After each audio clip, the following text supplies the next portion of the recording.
Todos nós seremos cancelados. Quer saber quando e por quê? Fica com a gente até o final que você vai descobrir. Fala galera, meus queridos, como é que vocês estão? Tudo bem? Tudo belezinha? Cancelamento de fato é algo muito ruim e muito triste. Mas quer saber o que é pior que isso? É entrar nos vídeos desse canal e não deixar nenhum like aqui embaixo. Então já vai sentando o dedo do like aqui embaixo, compartilha com seus amigos, você vai estar ajudando com que esse conteúdo chegue em mais e mais pessoas. E claro, se você não é inscrito, também se inscreve no canal, toda semana tem vídeo novo, você não pode ficar de fora dessa. Chega de enrolação e bora pro nosso tema de hoje. Cancelamento é algo que já está incorporado na nossa cultura. Parece que é algo novo, mas o cancelamento já é algo bem antigo. What? Verdade, meus queridos, nas culturas antigas, quando alguém pisava fora da linha ou fazia algo que estava fora do senso comum, fora das morais, dos princípios e valores da cultura, essa pessoa também era cancelada. Sabia não? Mas o que seria moral? Você já parou para pensar sobre isso? Moral é um conjunto de conceitos, princípios e valores de uma determinada sociedade. Filosoficamente falando, a moral sempre varia de acordo com o tempo, a cultura e a época que você vive. Por exemplo, é imoral para alguns países do Oriente Médio a mulher sair na rua usando biquíni ou sair sem usar o véu cobrindo o rosto. Um outro exemplo disso é na Índia. Lá na Índia é imoral você comer carne de vaca, enquanto em outros países não é imoral. Em algumas igrejas também é imoral as mulheres cultuarem a Deus sem usar saia e birote e os homens usarem barba. E por que isso? Isso acontece porque no consciente cognitivo daquela sociedade, grupo, já estão estabelecidos os padrões de certo e errado. Mas isso também não quer dizer que tudo aquilo que aquela sociedade ou grupo determina como certo e errado, de fato é certo e errado. E o que é certo então? Aí nós entramos numa seara muito complexa. Uns dizem que a ética é o que é correto, outros dizem que é o que a religião deles dizem que é certo. Enfim, é uma discussão muito profunda que vai ficar para outro vídeo, caso vocês queiram, né? Espero que vocês não queiram, porque é um assunto muito complexo. Para mim, o que é certo é a verdade. E a verdade, na minha opinião, não é um conceito. A verdade para mim é uma pessoa. E essa pessoa se chama Jesus Cristo. Mas, como eu disse, é a minha opinião. Para alguns, o que é certo é o que a ciência diz. Mas assim como a moral, a ciência também está em constante mudança. Um exemplo de como a ciência muda, quando descobriram o urânio chegou a ser usado. Para quem não sabe, o urânio é um material extremamente radioativo e cancerígeno. Ele é utilizado em reatores nucleares. Mas nas primeiras décadas que o urânio foi descoberto, ele chegou a ser usado até como cosmético e gel de cabelo. E para a época, era cientificamente seguro. As pessoas ficavam mais bonitas e bem mais reluzente, né? O urânio deixava as pessoas brilhantes. Que demais! Mas com o avanço da tecnologia e o avanço do conhecimento humano, a ciência passou a entender que era um material extremamente prejudicial à saúde humana. Enfim, eu só disse isso para mostrar que a ciência também muda com o tempo. E já que estamos falando de ciência e o que é certo e errado, eu tenho uma dica para você. Aplique na sua vida todos os ensinamentos e conceitos de Jesus que você vai comprovar empiricamente e cientificamente que Jesus é o caminho, a verdade e a vida. Provai e vede que o Senhor é bom. Viu? Jesus também é ciência. Voltando ao nosso assunto do cancelamento, antigamente quando as pessoas pisavam fora da linha do inconsciente cognitivo estabelecido da época, caramba, eu mandei bem nessa, hein? Essas pessoas também eram canceladas. Só que eles não tinham as redes sociais bloqueadas e nem o canal do YouTube desmonetizado. Eles eram mortos, assassinados, martirizados. Na história humana temos vários exemplos de pessoas que foram canceladas por dizer aquilo que era certo. Pessoas que estavam muito à frente do seu tempo. Pessoas que conseguiam ver a verdade para além dos dogmas e costumes estabelecidos da época, mas que mesmo assim acabavam sendo assassinadas para satisfazer o desejo ensandecido de sangue da ignorância humana. Claro que alguns acabavam sendo cancelados por razão, né? Acho que muita gente ruim foi cancelada nesse processo também. Mas infelizmente, muitas vezes no nosso afã por desejo de sangue e cancelamento do nosso próximo, nós nem paramos para ponderar se aquilo que ele está dizendo é certo ou errado de fato.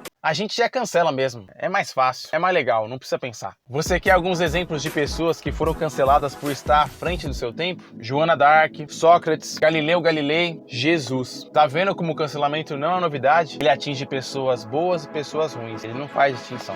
Mas hoje o cancelamento mudou, ele tem uma nova roupagem graças à tecnologia. Nós não matamos mais as pessoas canceladas, ainda bem. Nós apenas excluímos elas do convívio das nossas redes sociais e fazemos com que elas percam os seus empregos e qualquer possibilidade de renda. Eu acho que só faltou matar mesmo. As pessoas são canceladas porque para nós é impossível aceitar que pessoas vivam fora dos nossos padrões do que é certo e errado. As pessoas são canceladas porque nós precisamos de um bode expiatório para descarregar todas as nossas imperfeições. de modo que após o sacrifício do cancelado, nós nos sintamos justificados. O cancelamento tem muito do evangelho e do sacrifício de Jesus. E eu nunca tinha pensado nisso. Nós cancelamos para satisfazer a nossa hipocrisia. Nós cancelamos porque somos oportunistas. Há um tempo atrás eu fiz um curso de mestre de cerimônias no Senac. E uma das atividades desse curso era que nós éramos gravados durante as nossas apresentações. E após isso, a professora fazia com que nós nos assistíssemos. E isso era difícil demais, hein? Se assistir é muito duro. Porque quando você começa a se assistir, você começa a perceber os seus defeitos, suas manias, seus cacuetes. Você sente muita vergonha de si mesmo. Tem um monte de manias e defeitos que às vezes você nem percebia que tinha,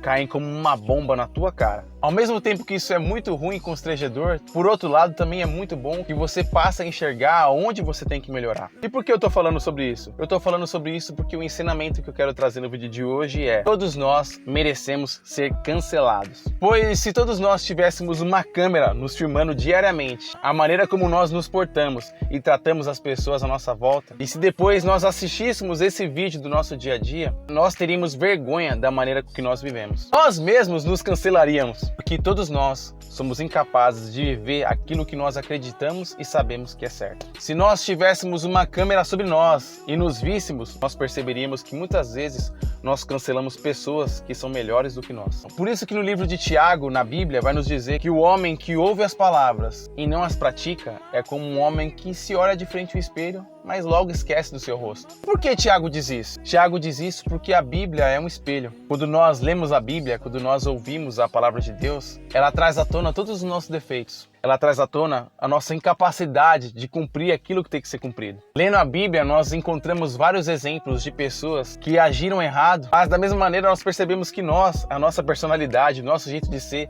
também está embutido e está demonstrado na vida dessas pessoas. A Bíblia é um grande espelho que revela a natureza humana e a graça de Deus. E quando nós olhamos para esse espelho e contemplamos a nós mesmos, nós percebemos que todos nós merecemos ser condenados no tribunal de Deus. Todos, sem exceção. Não há um só que seja bom. E isso Jesus nos ensina quando dizem para ele: bom mestre. Jesus vai dizer: por que você me chama de bom? Bom é Deus. Quando Jesus diz isso, ele não está querendo dizer que ele não é bom. Jesus é bom, Jesus é Deus, Jesus é perfeito. Jesus está querendo nos ensinar que nós paremos de ficar santificando e beatificando pessoas que nós nem conhecemos. Pessoas que nós nem convivemos. Nós temos essa mania de santificar algumas pessoas e achar que são melhores do que nós. Mas saiba que isso é besteira. Todos nós somos recheados de defeitos. Então parem de ficar beatificando pessoas que você nem conhece intimamente. Já para você que se enxerga como uma pessoa boa, se você realmente pensa assim, acho que você nunca se olhou no espelho direito. Pois todos nós vivemos nessa região cinzenta do ser. Ao mesmo tempo que nós temos capacidade de fazer coisas maravilhosas, e muitas vezes fazemos, da mesma forma também temos capacidade de fazer coisas catastróficas. O exemplo disso é o apóstolo Pedro, que numa determinada circunstância, questionado por Jesus sobre quem diziam quem ele era, Pedro disse: tu és o Messias, filho de Deus. Jesus disse: muito bem, Pedro, parabéns. Isso não foi revelado por homem nem por carne, foi Deus que te revelou isso. Mas no minuto seguinte, Pedro já faz uma declaração que Jesus chama ele de Satanás. Isso é um exemplo de como nós seres humanos somos vulneráveis e inconstantes. Eu acho que as pessoas que de fato são realmente boas são aquelas pessoas que se enxergam como realmente são. Pessoas que conseguem enxergar os seus defeitos. O exemplo disso é o apóstolo Paulo. Paulo chega a dizer em uma das suas cartas que ele é o pior dos homens. Chega a utilizar expressões como: o bem que eu quero fazer não faço, mas o mal que eu não quero, esse eu faço. Muitos podiam até dizer: Paulo, você é maluco? Você é uma pessoa que se dá pelo evangelho, se dá em amor a outras pessoas, como você é uma pessoa ruim? Mas eu acho que é exatamente isso. É exatamente olhar para si mesmo, enxergar suas imperfeições, isso que te dá graça e misericórdia, para ter compaixão dos demais. Paulo só era misericordioso porque ele conseguia enxergar os seus defeitos e conseguia enxergar que, mesmo com esses defeitos, a graça salvadora e rendedora de Cristo estava sobre ele. E isso fazia com que no coração dele tivesse o desejo que essa graça redentora também alcançasse outros. Todos nós somos bem parecidos. Todos nós merecemos ser cancelados. Mas o vídeo de hoje foi um clickbait. Por mais que eu e você mereçamos ser cancelados, o Cordeiro Expiatório de Deus já foi cancelado no nosso lugar, para que nós tivéssemos vida, para que de cancelados nós fôssemos considerados aprovados. Então saiba que por mais que você não seja perfeito, por mais que você não mereça misericórdia, alguém já foi muito misericordioso por você, ao ponto de não te dar aquilo que você merecia, a condenação que merecia, mas ao invés disso te dá vida, e quem fez isso foi Jesus, através do sacrifício na cruz do Calvário. para salvar todos nós. E ele fez isso para que você e eu, para que nós possamos nos enxergar assim, como o imperfeito que somos, mas também possamos enxergar a graça e a misericórdia de Deus para conosco. Graça que foi capaz de nos perdoar, graça que foi capaz de nos acolher, graça que foi capaz de nos amar, mesmo quando nós não merecíamos. E que essa graça esteja sobre nós, para que da mesma forma nós possamos ser graciosos com as pessoas à nossa volta, para que nós deixemos de ser canceladores. Essa era a graça que estava sobre a vida de Paulo e a vida dos apóstolos. É isso que impulsionou os corações deles, para que o evangelho chegasse até mim e a você, para que você tivesse essa ciência do amor de Deus sobre a sua vida. Que nós possamos viver isso, que nós possamos ser menos canceladores e mais perdoadores. Não cancele as pessoas à sua volta. Se olhe no espelho da palavra de Deus. Mas se olhe com misericórdia e saiba que Deus, mesmo sabendo dos seus defeitos, te ama e te perdoa. Que você possa perdoar também. É isso que eu desejo para você, é isso que eu desejo para mim. Aquele beijo no coração, ótima semana, fui!